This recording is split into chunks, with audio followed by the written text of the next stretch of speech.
Hello engineers, कैसे हो आप लोग। आई होप कि आप सभी अच्छे होंगे। दोस्तों, हमने अपने प्रीवियस वीडियो लेक्चर में पावर प्लांट इंजीनियरिंग के सिलेबस का डिस्कशन किया था। आई होप कि आपने वो वीडियो देखा है और उसी वीडियो में हम लोगों ने जो हमारे पावर प्लांट इंजीनियरिंग है पीपी सब्जेक्ट है उसमें कौन कौन से लेसन्स हैं और किस लेसन का कितना वेटेज है और किस लेसन को कितना फोकस के साथ पढ़ना चाहिए उसके बारे में हमने स्ट्रेटजी को बिल्ड किया था और ये भी जाना था कि हम किस तरीके से अपने सब्जेक्ट को क्लियर करेंगे। तो आई होप कि आपने वो वीडियो देखा है, नहीं देखा है तो देख लीजिएगा। फिर भी कोई डाउट रहता है तो आप मेरे से कमेंट करके पूछ सकते हो। उसी जर्नी में आज हम लोग अपने लेसन नंबर 1 की तरफ कदम रखेंगे, जिसमें हम लोग अपना लेक्चर नंबर 1 यहाँ पे करने वाले हैं। तो वो प्रीवियस लेक्चर हमारा 00 लेक्चर था जिसमें हमने सिलेबस का डिस्कशन किया and then it is lecture number 1। आज के इस लेक्चर नंबर में हम लोगों का एजेंडा ये 5 पॉइंट्स रहने वाले हैं, जिसमें हम लोग 5 पॉइंट में सबसे पहले जानेंगे कि why we use electrical energy. ऐसे क्या इलेक्ट्रिकल एनर्जी में बेनिफिट्स हमें मिले कि हम इलेक्ट्रिकल एनर्जी को ही यूज कर रहे हैं। जनरली आपको एक मैं आइडिया दूं, देखो एनर्जी के हमारे कई सारे फॉर्म्स होते हैं, जैसे विंड एनर्जी हो गया, लाइट एनर्जी हो गया, और भी बहुत सारे टाइप्स में हमारे पास एनर्जी अवेलेबल है, हमारे सराउंडिंग में एनर्जी अवेलेबल है। पर फिर भी हम लोग इलेक्ट्रिकल एनर्जी को ही क्यों यूज कर रहे हैं? ऐसा क्या ये इलेक्ट्रिकल एनर्जी में है कि हम इसे यूज कर रहे हैं? ठीक है। और फिर हम जानेंगे कि एक basic construction form of generation of electrical energy. देखो एलिक्ट्रिकल एनर्जी कोई ऐसा तो है नहीं कि घर पे बना लेते हैं रोटी सब्जी जैसा हो, ऐसा तो कुछ है नहीं। इसका हम लोग जनरेशन कुछ प्रोटोकॉल्स को ध्यान में रखते हुए बनाते हैं, राइट। तो अभी उसका एक बेसिक कंस्ट्रक्शन समझेंगे कि ऐसी कौन कौन सी चीजें हैं, ऐसी कौन कौन से थिंग्स हैं जिनके होने के बाद में आप इलेक्ट्रिकल एनर्जी को बना सकते हो, राइट। या फिर आप ये समझो कि basic construction of electrical energy समझेंगे, कौन से इक्विपमेंट रहना चाहिए, ठीक है। फिर हम देन बात करेंगे कि कैलोरीफिक वैल्यू ऑफ फ्यूल्स। देखो जनरल सी एक बात है कि आप इलेक्ट्रिकल एनर्जी को बनाना चाहते हो। सबसे पहले तो ये अगर मैं बात बोलूं कि जनरेशन ऑफ इलेक्ट्रिकल एनर्जी, आप एक चीज समझो कि एनर्जी जो होती है ना वो कभी भी डिस्ट्रॉय नहीं हो सकती है और कभी भी आपकी एनर्जी बनाई नहीं जा सकती। ना ही एनर्जी को खत्म किया जा सकता है, ना ही एनर्जी को बनाया जा सकता है। तो आप यहाँ पे ये कैसे बोल रहे हो कि जनरेशन ऑफ इलेक्ट्रिकल एनर्जी, तो ये तो गलत हो गया। एक्चुअल में हम लोग जनरेशन ऑफ इलेक्ट्रिकल एनर्जी नहीं कर रहे हैं। एक्चुअल में हम लोग क्या कर रहे हैं कि जो हमारी फ्यूल्स है, फ्यूल में को आप जब जलाते हो तो उसमें क्या होती है, केमिकल एनर्जी के थ्रू बर्निंग होती है, हीट एनर्जी बनती है, और उस हीट एनर्जी को हम लोग किसी प्रोसेस के थ्रू इलेक्ट्रिकल एनर्जी में कन्वर्ट करते हैं। ठीक, तो यही चीज हम लोग देखेंगे। तो एक तरीके से अगर आप इलेक्ट्रिकल एनर्जी बनाना चाहते हो ना दोस्त, तो आपको क्या करना होगा, कुछ इनपुट देना पड़ेगा। कुछ इनपुट में क्या है कि फ्यूल्स वगैरह आपको देना पड़ेगा। इसलिए हम लोग यहाँ पे क्या समझेंगे, कैलोरीफिक वैल्यू ऑफ फ्यूल्स समझेंगे, ठीक है। और फिर हम लोग अपने फोर्थ पॉइंट पे जानेंगे कि advantages of liquid fuels over solid fuels. ऐसे क्या क्या एडवांटेजेस हैं कि हमारे सॉलिड फ्यूल्स लिक्विड फ्यूल से ज़्यादा बेहतर परफॉर्म कर रहे होते हैं। और फिर देन हम लोग अपने फिफ्थ और लास्ट पॉइंट में जानेंगे कि advantage of solid fuels over liquid fuels. Solid fuels कैसे क्या, सॉरी मैं उल्टा बोल गया, लिक्विड फ्यूल्स कैसे क्या क्या फायदे हैं सॉलिड फ्यूल के कंपैरेटिवली, फोर्थ पॉइंट में जानेंगे। फिर हम लोग फिफ्थ पॉइंट में जानेंगे कि सॉलिड फ्यूल कैसे क्या क्या फायदे हैं लिक्विड फ्यूल्स के कंपैरेटिवली, ठीक है। तो ये 5 पॉइंट्स कवर करने वाले हैं। आई होप कि आपको एक समझ में आ गया होगा। एक बार ओवरव्यू फिर से समझा देता हूँ कि सबसे पहले जानेंगे why we use electrical energy. Then हम लोग जानेंगे कि इलेक्ट्रिकल एनर्जी को हम लोग जनरेट कैसे करें। अब जाहिर सी बात है कि हम किसी भी एनर्जी को जनरेट नहीं कर सकते, क्योंकि एनर्जी जो होती है वो ना ही हमारी डिस्ट्रॉय की जा सकती है और ना ही जनरेट की जा सकती है। तो क्या होता है कि हम फ्यूल की एनर्जी को कंबेशन करके उसको इलेक्ट्रिकल एनर्जी में कन्वर्ट कर रहे होते हैं। तो क्या क्या कैलोरीफिक वैल्यू होती है उसके बारे में समझेंगे कि किस फ्यूल में कितनी कंबेशन एनर्जी होती है, कि किससे कितनी एनर्जी हम इलेक्ट्रिकल एनर्जी बना सकते हैं। देन हम लोग बात करेंगे कि advantages of liquid fuels over solid fuels, and then हम लोग बात करेंगे advantages of solid fuels over liquid fuels. देखो जो भी हमारा लेक्चर होने वाला है वो इंग्लिश लैंग्वेज में होगा। जनरली हम ऐसी लैंग्वेज को यूज करेंगे कि आप बेटर अंडरस्टैंडिंग को समझ पाओ। फिर भी कोई डाउट वगैरह रहता है या फिर कोई वर्डिंग आपको समझ में नहीं आती है, जस्ट कमेंट, मैं एक्सप्लेन कर दूंगा, राइट। तो ये 5 पॉइंट्स रहने वाले हैं।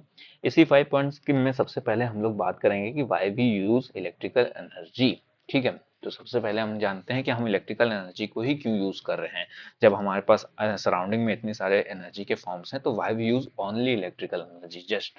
तो सबसे पहला तो हमारा यही रीजन है कि इजी और कन्वीनियंट फॉर्म होती है। मतलब कि इस एनर्जी को, ठीक है, इस इलेक्ट्रिकल एनर्जी को आप किसी भी दूसरी एनर्जी के फॉर्म में बहुत आसानी से बदल सकते हो। जैसे अगर मैं बात करूं, तो इलेक्ट्रिकल एनर्जी को अगर आपको विंड एनर्जी में बदलना है, तो आप क्या करते हो, just on the switch and आपका फैन जो होता है वो आपका रोटेट करने लगता है। तो देखो ना, आप इलेक्ट्रिकल एनर्जी को विंड एनर्जी में बदल दिया आपने। अगर आपको लाइट एनर्जी चाहिए होती है, तो आप क्या कर रहे होते हो कि जस्ट ऑन द स्विच और आपका एलईडी बल्ब जल जाता है। अगर आपको हीट एनर्जी चाहिए होती है खाना बनाने के लिए, तो आप क्या करते हो, जस्ट ऑन द स्विच और आपका इंडक्शन आपका चालू हो जाता है। तो आपने देखा ना कि ये जो इलेक्ट्रिकल एनर्जी है, ये कितनी इजीली एक एनर्जी से दूसरी एनर्जी में कन्वर्ट हो रही है। ठीक है। तो वही चीज है कि जो ये इलेक्ट्रिकल एनर्जी होती है, सबसे पहले इसकी खास बात यही है कि ये बहुत आसानी से एक एनर्जी के अपनी एनर्जी फॉर्म से दूसरी एनर्जी फॉर्म में कन्वर्ट हो जाती है। वही चीज मैंने यहाँ पे लिखा हुआ है कि इलेक्ट्रिसिटी को आसानी से किसी भी दूसरे रूप में कन्वर्ट किया जा सकता है। जैसे हीट हो गया, लाइट हो गया, या फिर मैकेनिकल पावर हो गया। जैसे आप पानी आनी को चढ़ाना चाहते हो, तो मोटर वगैरह आप ऑन कर देते हो। और इसी वजह से जो भी हमारे जो डेली लाइफ वगैरह होती है, वो काफ़ी आसान हो जाती है और काफ़ी यूज़फुल इलेक्ट्रिकल एनर्जी हमारी डेली लाइफ में देखने को मिलती है। देन हमारा सेकंड पॉइंट है कि ये इजीली कंट्रोलेबल है। आपने देखा ना कि अगर आपको लाइट एनर्जी चाहिए, तो आपने क्या किया, जस्ट ऑन द स्विच। अगर आपको लाइट एनर्जी नहीं चाहिए, तो जस्ट ऑफ द स्विच।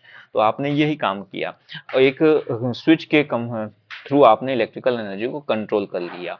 ठीक, तो बहुत इजीली आप कंट्रोल कर सकते हो। तो इलेक्ट्रिकल एनर्जी को स्विच और सर्किट ब्रेकर्स और कंट्रोल सिस्टम के थ्रू आसानी से रेगुलेट और डिस्ट्रीब्यूट किया जा सकता है। तो आपको सेकंड पॉइंट भी क्लियर हो गया होगा। फिर हम बात करते हैं थर्ड पॉइंट की, कि ग्रेटर फ्लेक्सिबिलिटी इसकी होती है। ग्रेटर फ्लेक्सिबिलिटी का यहाँ पे आप मतलब समझो कि ये हर जगह यूज हो सकता है। जैसे कि छोटे घरों में भी आप यूज कर सकते हो इसको, बड़े अप्लायंसेस वगैरह को चलाने के लिए, इंडस्ट्रियल पर्पज से भी आप यूज कर सकते हो। तो इसकी ग्रेटर फ्लेक्सिबिलिटी है, मतलब काफी जगह में इसे यूज किया जा सकता है। ये भी इसका एक बिग पॉइंट है कि इलेक्ट्रिकल एनर्जी को हम लोग यूज करें। ठीक। फोर्थ हमारा पॉइंट ये बन जाता है कि ये चीपेस्ट है भाई। सबसे सबसे बड़ी बात है हमारे इंडिया में कि चीप एंड बेस्ट होनी चाहिए। तो सबसे आपने देखा कि दूसरे एनर्जी फॉर्म में से सबसे चीप एंड बेस्ट आपको एनर्जी यहाँ पे देखने को मिलती है। अगर आप मैं बात करूँ, आपको खाना बनाना है, राइट, खाना बनाने के लिए आप क्या करोगे, लकड़ी जलाओगे। अब 40 रुपए किलो लकड़ी आ रही है, और वो 1 किलो लकड़ी कितनी देर चलेगी, जाहिर सी बात है 2 घंटे 3 घंटे।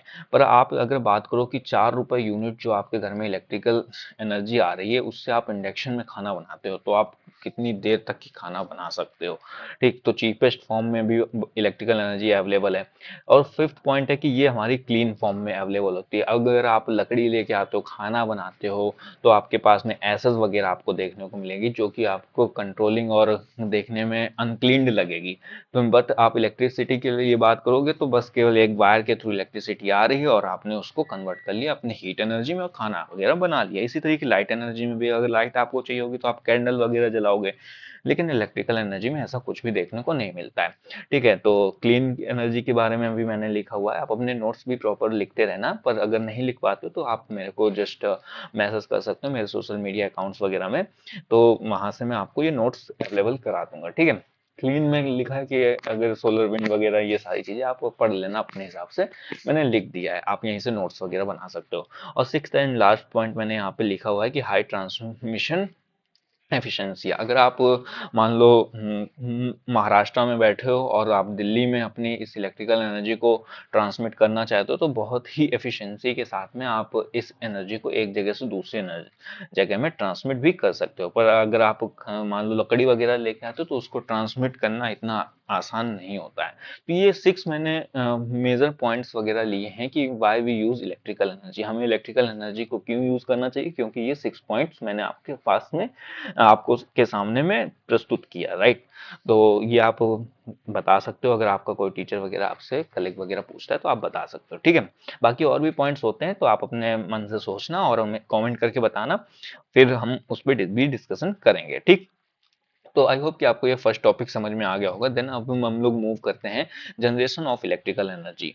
तो पहला हमने जान लिया कि why we use electrical energy, then we are discussing about the generation of electrical energy. देखो, इलेक्ट्रिकल एनर्जी को अगर आप जनरेट करना चाहते हो, पहली बात तो मैंने आपको बताया कि आप किसी भी एनर्जी फॉर्म को जनरेट नहीं कर सकते हो, पर we are using untechnical form generation of electrical energy. तो कोई भी बात नहीं, इसको ऐसे ही बोलेंगे जनरेशन ऑफ इलेक्ट्रिकल एनर्जी। अगर आप इलेक्ट्रिकल एनर्जी को जनरेट करना चाहते हो तो आपको क्या क्या चीज़ों की जरूरत पड़ेगी। तो सबसे पहले आपको क्या जरूरत पड़ेगी, एक प्राइम मूवर की जरूरत पड़ेगी। प्राइम मूवर का मतलब क्या होता है, समझाऊंगा, रुकना।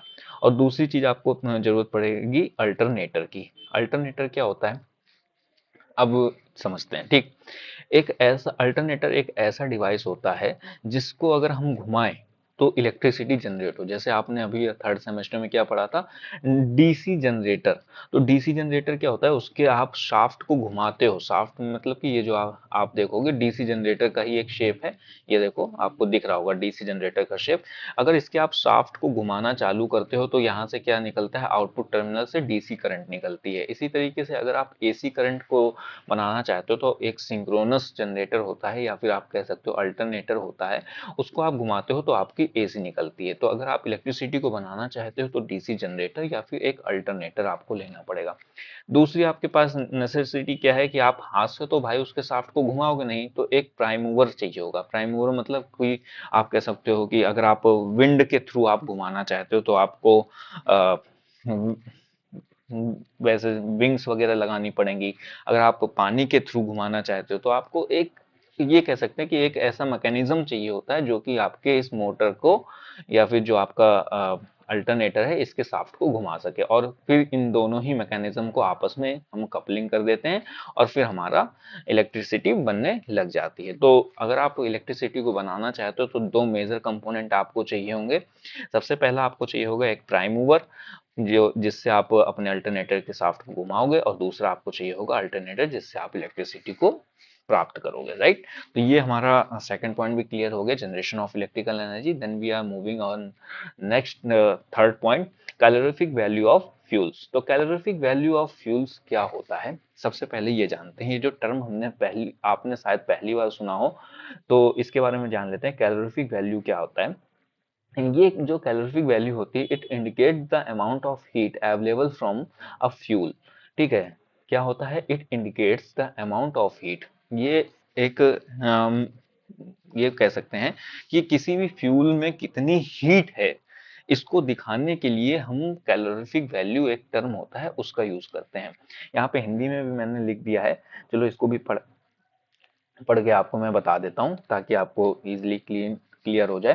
कैलोरीफिक वैल्यू एक मेजरमेंट होता है जिसकी हेल्प से आप ये बता सकते हो कि किसी भी फ्यूल में या फिर किसी फ्यूल के एक यूनिट मास या वॉल्यूम में, वॉल्यूम को बर्न करने पे कितनी हीट एनर्जी प्रोड्यूस होती है। ठीक है, आप इसको अपने मन से पढ़ोगे तो बिल्कुल क्लियर हो जाएगा कि कैलोरीफिक वैल्यू क्या होती है। किसी भी फ्यूल की एक किसी भी फ्यूल के बारे में ये बताता है कि इस फ्यूल के अगर 1 किलोग्राम को हम जलाते तो कितनी हीट बनेगी। जस्ट अगर मैं आपको एग्जांपल दूं कि यहाँ पे मान लो हमारा 1 kg, यहाँ पे हमारा वो रखा है, कोयला रखा हुआ है 1 kg। ठीक है, यहाँ पे आपका कोयला रखा हुआ है इस बॉक्स में, और अगर इस 1 किलो कोयले को हम बर्न करते हैं, जलाते हैं, तो कितनी हीट एनर्जी हमारी ये मिलेगी हमें, उसी को रिप्रेजेंट करता है ये कैलोरीफिक वैल्यू। इसके मेजरमेंट हम लोग किस में करते हैं, किलो जूल पर केजी या फिर kilo joule per metre cube. अब जो पर केजी होता है ये हम लोग लिक्विड और सॉलिड फ्यूल्स के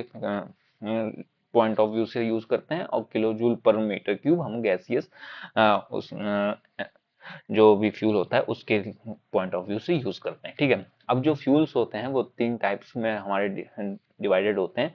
सॉलिड फ्यूल्स, सॉलिड फ्यूल्स मतलब कि जो हमारे कठोर तरीके के होते हैं, जैसे कोयला हो गया, लकड़ी हो गया, ये सब हमारे सॉलिड फ्यूल्स में आते हैं। फिर अगर हम बात करें तो लिक्विड फ्यूल्स भी होते हैं, जैसे पेट्रोल हो गया, डीजल हो गया, केरोसिन हो गया। और फिर एक हमारा होता है गैसियस फॉर्म में फ्यूल होता है। ठीक है, जैसे कि हमारा हाइड्रोजन हो गया या फिर बायोगैस वगैरह हो गया। तो यहाँ पे मैंने आपको सभी मेंशन किया हुआ है कि जो सॉलिड फ्यूल्स होते हैं उसमें कोल हो गया, वुड हो गया, पीट हो गया, तो उसकी कितनी कैलोरीफिक वैल्यू होती है आप यहाँ से नोट कर सकते हो। ये आपका रिटर्न डेटा है, आप इसको अपने नोटबुक में लिख लीजिएगा। और सी को अगर आपके क्वेश्चन पेपर में आता है कि कैलोरीफिक वैल्यूज आप क्या समझते हो, तो जनरली आप मेंशन कर सकते हो। कैलोरीफिक वैल्यू एक ऐसा मेजरमेंट होता है जिससे आप किसी भी फ्यूल की पर केजी मास को जलाने के बाद या पर केजी वॉल्यूम को जलाने के बाद उससे कितनी हीट मिलेगी आप ये बता सकते हो। ठीक है, तो ये इजी एक लैंग्वेज में मैंने आपको बता दिया। बाकी आप इसके यूनिट को ध्यान रखना कि कैलोरीफिक वैल्यू की यूनिट क्या होती है, किलो जूल पर केजी या फिर kilo joule per metre cube. ठीक है, और कैलोरीफिक वैल्यू के लिए ये सभी मैंने आपको चीजें बता दी हैं। ठीक है, कि जो फ्यूल्स वगैरह होते हैं वो 3 टाइप्स के होते हैं, सॉलिड फ्यूल, लिक्विड फ्यूल्स और गैसियस फ्यूल। और उनमें किस तरीके के, जैसे सॉलिड फ्यूल में कोल होता है तो कोल की कैलोरीफिक वैल्यू कितनी है, 30,000 से लेकर के 35,000 किलो जूल पर केजी। इसी तरीके से अगर मैं बात करूं डीजल या पेट्रोल की, तो पेट्रोल की जो होती है वो 45,000 किलो जूल पर केजी और डीजल की होती है हमारी 4200 से 45,000 किलो जूल पर केजी। इस तरीके से ये आप अपने नोटबुक में लिख लेना। अगर क्वेश्चन वगैरह आता है तो आप इसे वैसे ही एज इट इज पॉइंट्स आप वहां पे लिख सकते हो। तो मेरे ख्याल से ये भी थर्ड पॉइंट भी हमारा क्लियर हो चुका होगा। अगर फिर भी डाउट है तो आप कमेंट करके मेरे से पूछ सकते हो। अब हम अपने मूव करते हैं फोर्थ पॉइंट के तरफ में, जिसमें हम लोग जानेंगे कि advantages of liquid fuels over solid fuels. तो लिक्विड फ्यूल के ऐसे क्या क्या एडवांटेजेस हैं सॉलिड फ्यूल्स के कंपैरेटिवली। तो सबसे पहले तो हाई कैलोरीफिक वैल्यू कि देखो, अगर अभी मैं आपको थोड़ा सा प्रीवियस उस पर लेके चलूं, तो देखोगे आप कि जो हमारे सॉलिड फ्यूल्स हैं जैसे कोल हो गया, वुड हो गया, पीट हो गया, तो इनकी कैलोरीफिक वैल्यू कितनी है, 30,000 से लेकर के 15,000 तक की। लेकिन अगर मैं बात करूं कि लिक्विड फ्यूल्स की, तो इनकी कितनी है, 45,000। देखो, 15,000, 45,000 के नीचे बात ही नहीं कर रहे हैं। तो वही जस्ट आपके यहाँ पे लिखा हुआ है कि advantages of liquid fuels over solid fuels. तो सबसे पहला तो ये हाई कैलोरीफिक वैल्यू के साथ में आते हैं, मतलब कि अगर आप 1 किलो कोयला जलाओगे और 1 किलो आप डीजल या पेट्रोल जलाओगे, तो डीजल और पेट्रोल में ज्यादा हीट आपको मिलेगी। ठीक है, हाई कैलोरीफिक वैल्यू का मतलब यही हो गया। सेकंड पॉइंट आपको यहाँ पे देखने को मिलता है कि इजी हैंडलिंग और स्टोरेज वगैरह होती है। आप देखो कि कोयले को अगर आप रखना चाहते हो तो आपको काफी ज्यादा स्पेस की रिक्वायरमेंट पड़ेगी, पर वही जगह 1 किलो आप या फिर 1 लीटर आप पेट्रोल रखना चाहते हो तो कम आपको जगह की रिक्वायरमेंट पड़ेगी।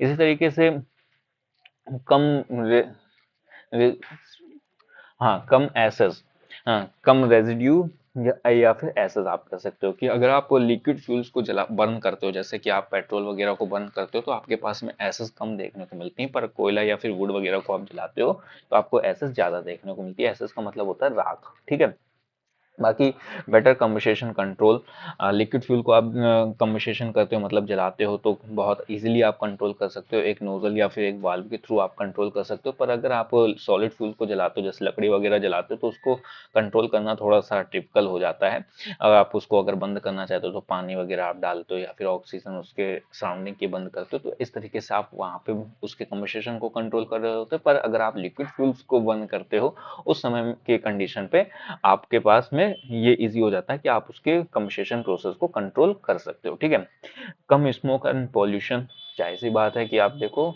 पेट्रोल वगैरह को जलाने के बाद में कम स्मोक और पॉल्यूशन देखने को मिलता है। और एफिशिएंसी ऑफ इंजन्स, ठीक है, तो इंजन वगैरह की एफिशिएंसी बढ़ जाती है। तो ये सभी मेन पॉइंट्स हमारे सामने देखने को मिलते हैं कि हमारे लिक्विड फ्यूल्स के क्या क्या एडवांटेजेस हैं ओवरकम टू सॉलिड फ्यूल्स। तो ये हमारा फोर्थ पॉइंट हो गया। आई होप कि आपको समझ में आ गया है। सारी चीजें यहाँ पे लिखी हुई हैं एज इट इज, आप अपने नोट्स पॉइंट में लिख सकते हो। ठीक है, और अपने नोट्स वगैरह को भी प्रिपेयर कर सकते हो। बाकी अब लास्ट अपने टॉपिक के बारे में हम जान लेते हैं, advantage of solid fuels over liquid fuels. तो ऐसे क्या क्या एडवांटेजेस हैं हमारे जो कि हमें सॉलिड फ्यूल्स में देखने को मिलते हैं कंपैरेटिवली टू लिक्विड फ्यूल्स। ठीक है, तो सस्ते होते हैं भाई और इजिली अवेलेबल आपको दिख जाएंगे। ठीक है, सेफ स्टोरेज हैंडलिंग, अगर आप देखोगे कि पेट्रोल वगैरह को आप रखते हो तो काफ़ी ज़्यादा आपको सेफ्टी का ध्यान रखना होता है। ठीक है, लेकिन जो सॉलिड फ्यूल्स होते हैं उनके लिए इतना सेफ्टी का ध्यान नहीं रखना होता है।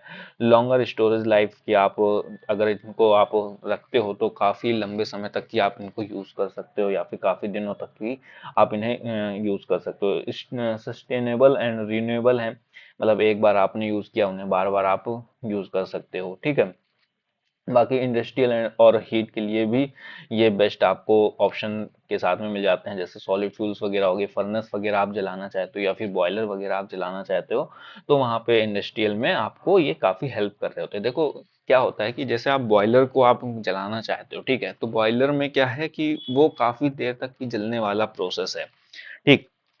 अगर आप वहां पे पेट्रोल या डीजल का आप यूज करोगे तो काफी ज्यादा कॉस्टिंग आपको पे करनी पड़ेगी। पर उसके कंपेरेटिवली अगर आप सॉलिड फ्यूल्स की तरफ मूव करते हो तो आपको कम कॉस्ट वगैरह पे करनी पड़ेगी। ये एक कॉस्टिंग का पॉइंट से मैंने मेंशन किया था, ठीक है। तो नेक्स्ट पॉइंट हमारा है नो स्प्लिटिंग रिस्क, मतलब कि जलने वगैरह का या फिर डैमेज होने का कोई भी ऐसा रिस्क सॉलिड फ्यूल्स में नहीं देखने को मिलता है। जस्ट लास्ट हमारा पॉइंट है कि लेस रिफाइनिंग रिक्वायर्ड। तो इसका जो रिफाइनिंग होती है, मतलब कि इनके जो प्रोसेसिंग होती हैं या फिर माइनिंग वगैरह जो होती है या फिर इनको प्राप्त करना जो होता है, काफ़ी आसानी से ये हमें अपने सराउंड्स में मिल जाते हैं, ठीक है। तो ये हमारे एडवांटेजेस होते हैं सॉलिड फ्यूल्स के over comes to liquid fuels. तो आई होप कि ये जो मैंने आपके साथ में फर्स्ट स्लाइड में डिस्कशन किया था 5 पॉइंट्स, ये जो मैंने आपके साथ में 5 पॉइंट्स डिस्कशन किया था कि इन सभी के बारे में हम डिस्कशन करेंगे, तो मैंने आपके साथ में जो भी डिस्कशन किया आपको समझ में आया होगा। फिर भी अगर कोई डाउट रहता है तो आप मेरे साथ में डिस्कस कर सकते हो, कमेंट कर सकते हो, मैं आपके सारे कमेंट का रिप्लाई देने की बिल्कुल कोशिश करूंगा। और अगर वीडियो मेरी पसंद आती है तो उसको लाइक करिएगा, चैनल को सब्सक्राइब करिए ऐसी नए वीडियोस पाने के लिए। बाकी अपने दोस्तों को भी बताइए कि मैंने अगेन पढ़ाना स्टार्ट कर दिया है, तो आप वो सभी मुझसे जुड़ सकते हैं ताकि हम लोग नेक्स्ट अपनी जर्नी को बहुत अच्छे से एंजॉयफुल कंप्लीट करें, ठीक है। तो चलो दोस्तों, मिलते हैं नेक्स्ट वीडियो में नेक्स्ट टॉपिक के साथ में। वीडियो कैसी लगी बिल्कुल कमेंट करके बताना ताकि मैं मोटिवेट हो सकूं और फिर नई वीडियो को जल्दी से जल्दी आपके लिए ला सकूं। तो दोस्तों मिलते हैं नेक्स्ट वीडियो में नेक्स्ट टॉपिक के साथ, तब तक के लिए टेक केयर, बाय बाय।